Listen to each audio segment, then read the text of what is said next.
ইতিমধ্যে ট্রেনের মধ্যে আমাদের খাবার দিয়ে গেছে ট্রেনের প্যান্ট্রি দিয়েই, যেটা আমি তোমাদেরকে টেস্ট করে বলবো যে ট্রেনের এই রাতের বেলার খাবারটা কেমন খেতে হয়েছে। এটা আমাদের দিয়ে গেছে রাত 8:30টার মধ্যেই, বেশি রাত করেনি খাবার দিতে। কি আইটেম আছে, চাটনি থেকে শুরু করে যা যা আছে সব দিয়েছে। ডালটা একটু গরম আছে, আর মাংসটা দুপুরবেলা আমি সলিড পেয়েছিলাম, এবার একটু মানে দুপুরবেলা হাড় হাড় পেয়েছিলাম, অতটা ভালো ছিল না।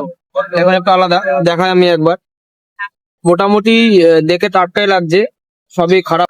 দুপুরের মতনই সেম দিয়েছে, 2 পিস মাংস, ডাল দিয়েছে, আর হচ্ছে জিরা রাইস, আর হচ্ছে 2টো রুটি। এদিকে আমি দুপুরে দই দিয়েছিল, আমি বললাম একটা সোমপাপড়ি দিয়েছে, সোমপাপড়ি দিল মিষ্টি কিছু।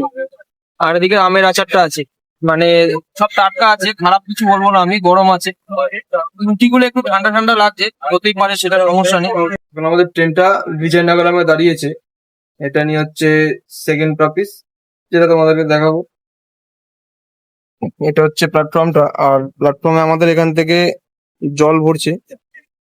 এটা হচ্ছে পাইপ লাইন, এখান দিয়ে পুরো এখান দিয়ে জল ভরা হচ্ছে সব। যাই হোক, স্টেশনটা একবার দেখানোর চেষ্টা করবো, আমি সামনে গিয়ে দেখি, যদি দেখতে পাই অবশ্যই দেখাবো।